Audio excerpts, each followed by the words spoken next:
देश भर में नागरिकता संशोधन कानून यानी सीएए लागू होने के साथ विपक्ष ने राजनीति शुरू कर दी है। सीएए को लेकर सबसे तीखा स्वर दिल्ली के मुख्यमंत्री अरविंद केजरीवाल ने बोला, लेकिन उसके बाद लोगों ने उनकी तबीयत हरी कर दी। केजरीवाल ने बुधवार को कहा कि लोकसभा चुनाव से ठीक पहले सीएए लागू करना बीजेपी के वोट बैंक की गंदी राजनीति है। उन्होंने पाकिस्तान के हिंदू शरणार्थियों को लेकर कहा कि इनकी वजह से दिल्ली में चोरी और रेप की घटनाएं बढ़ेगी। केजरीवाल के इस बयान को बीजेपी ने तो आड़े हाथों लिया ही, साथ ही तमाम शरणार्थी वर्ग भी भड़क गए। शरणार्थियों ने केजरीवाल के घर के आगे प्रदर्शन किया। इन सभी का कहना है कि केजरीवाल ने जो कहा है वो गलत है और उन्होंने गलत शब्दों का इस्तेमाल किया। सबसे पहले जान लेते हैं कि आखिर केजरीवाल ने सीएए को लेकर क्या कहा। दरअसल बुधवार को अरविंद केजरीवाल ने प्रेस कॉन्फ्रेंस करके केंद्र सरकार को सीएए वापस लेने के लिए कहा। उन्होंने कहा कि 10 साल देश पर राज करने के बाद बीजेपी की सरकार सीएए लागू करने की बात कह रही है। देश में महंगाई और बेरोजगारी बड़ी समस्या है। इसका समाधान खोजने के बजाय बांग्लादेश, अफगानिस्तान और पाकिस्तान के अल्पसंख्यकों को भारत में लाना चाहते हैं। उन्हें नौकरी देंगे, घर बसाएंगे तो हमारे बच्चों की जॉब और बेघरों का क्या होगा। हमारे हक के घर पाकिस्तानियों को देना चाहते हैं। विकास के नाम पर खर्च होने वाला पैसा पाकिस्तानियों पर खर्च होगा। इन देशों से 1.5 करोड़ लोग भी आ गए तो रोजगार कौन देगा। कुछ लोग इसे बीजेपी की गंदी राजनीति बोलते हैं। इन्हें ऐसे क्षेत्र में बसाया जाएगा जहां बीजेपी का वोट बैंक कम है। उन्होंने आगे कहा, पाकिस्तान, अफगानिस्तान और बांग्लादेश गरीब देश है। हम इस कानून के तहत अपने देश के दरवाजे खोल रहे हैं। ऐसे में ये गरीब लोग उठ उठ कर चले आएंगे। अगर 1.5 करोड़ लोग भी आ गए तो 1947 से भी बड़ा माइग्रेशन होगा। इन लोगों के आने से कानून व्यवस्था चरमरा जाएगी, चोरियां डकैतियां बढ़ जाएंगे, पता नहीं कैसे कैसे लोग आएंगे। हमारे देश की सुरक्षा व्यवस्था बिगड़ जाएगी, दंगे भड़क जाएंगे।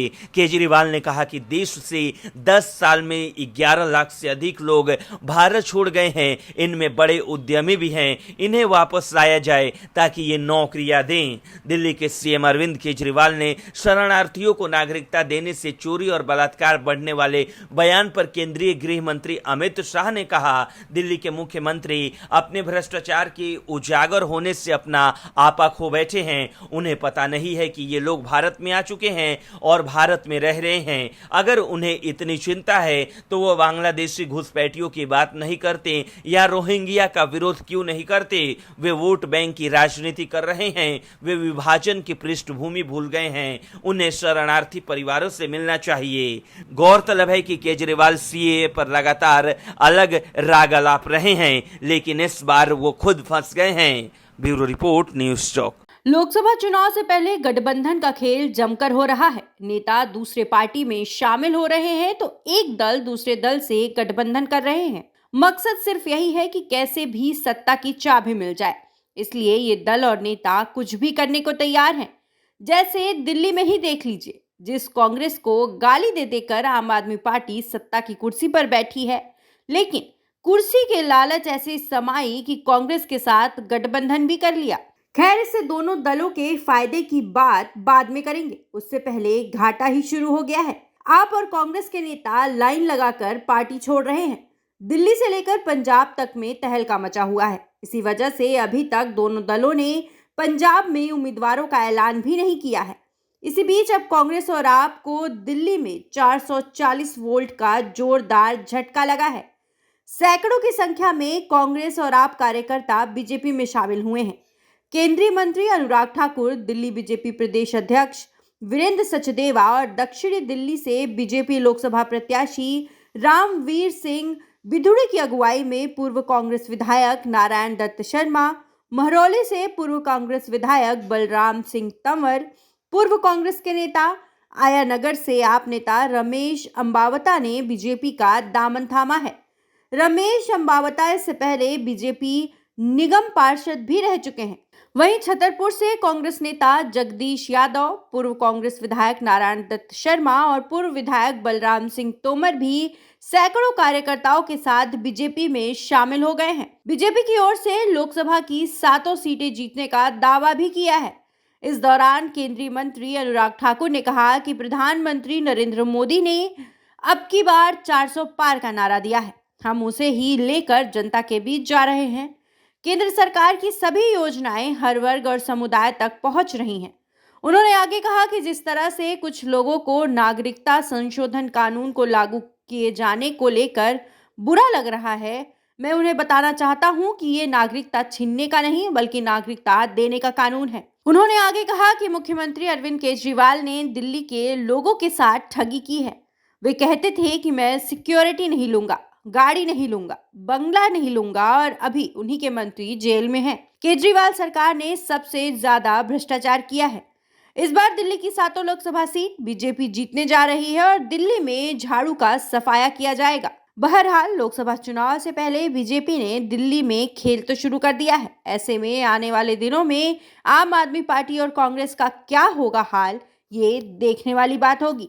शराब के खेल में फंसे मुख्यमंत्री अरविंद केजरीवाल जांच एजेंसियों से कितना भागेंगे? आज नहीं तो कल केजरीवाल को गिरफ्तार होना ही है, लेकिन केजरीवाल को ये बात समझ नहीं आ रही। वो लोकसभा चुनाव में बिजी है। खैर, मुद्दे की बात यह है कि दिल्ली शराब नीति मामले में दिल्ली के मुख्यमंत्री अरविंद केजरीवाल की ओर से राउच एवेन्यू कोर्ट द्वारा जारी समन को चुनौती देने वाली याचिका पर सेशन कोर्ट में सुनवाई हुई। मामले की सुनवाई के दौरान ईडी ने अरविंद केजरीवाल की याचिका पर जवाब दाखिल करने के लिए समय की मांग की। अरविंद केजरीवाल ने कथित आबकारी घोटाले से संबंधित धन शोधन मामले में ईडी की ओर से दर्ज कराई गई 2 शिकायतों पर निचली अदालत द्वारा उन्हें जारी किए गए समन को यहां एक सत्र अदालत में चुनौती दी है। इस दौरान कोर्ट में ईडी ने कहा कि क्या मुख्यमंत्री के रूप में उन्होंने तुच्छ आवेदन दायर किए हैं। अरविंद केजरीवाल के वकील ने कहा, मेरे ऊपर झूठा आरोप लगाया गया कि ईडी के सामने पेश होने के पहले केजरीवाल कोई न कोई प्रोग्राम तय कर लेते हैं। वे कहते हैं कि समय पर पेश नहीं होने के लिए मैं तुच्छ आवेदन दाखिल करता हूं। क्या एक सीएम के रूप में मैंने तुच्छ आवेदन दायर किया है? सीएम केजरीवाल के वकील ने कहा कि सिर्फ 2 व्यक्ति ही शिकायत दर्ज करा सकते हैं, एक संबंधित अधिकारी या उसका वरिष्ठ अधिकारी। हर अधिकारी शिकायत दर्ज नहीं करा सकता। इससे पहले केजरीवाल के वकील ने कहा कि इस मामले में शिकायतकर्ता एक जांच अधिकारी है, वो निजी हैसियत से शिकायत दर्ज करा रहे हैं। यह मामला ईडी ने नहीं बल्कि मामले के आईओ ने दर्ज किया है। केजरीवाल के वकील ने एसीएमएम की कोर्ट में 16 मार्च को पेशी से छूट देने की मांग की। केजरीवाल के वकील ने कहा कि जब तक ये अदालत मामले की सुनवाई कर रही है, निचली अदालत में चल रही सुनवाई पर अंतरिम रोक लगाई जाए। बता दें कि ईडी ने उसके समन को नजरअंदाज करने पर निचली अदालत का रुख किया था, जिसके बाद केजरीवाल को 16 मार्च को पेश होने के लिए समन जारी किया गया। दरअसल अरविंद केजरीवाल ने अतिरिक्त मुख्य मेट्रोपॉलिटन मजिस्ट्रेट दिव्या मल्होत्रा के आदेशों के खिलाफ सत्र अदालत का रुख किया, जिन्होंने केजरीवाल को 16 मार्च को अदालत में पेश होने का निर्देश दिया था। ईडी ने मजिस्ट्रेट अदालत के समक्ष 2 शिकायतें दायर कर मामले में केजरीवाल को जारी किए गए कई समन को नजरअंदाज करने के लिए उनके खिलाफ मुकदमा चलाने की मांग की थी। ईडी ने कहा कि नई शिकायत आम आदमी पार्टी के राष्ट्रीय संयोजक की ओर से धन शोधन निवारण अधिनियम की धारा 50 के तहत संघीय जांच एजेंसी द्वारा भेजे गए समन संख्या 4 से 8 का सम्मान नहीं करने से संबंधित है। ब्यूरो रिपोर्ट, न्यूज़ चौक।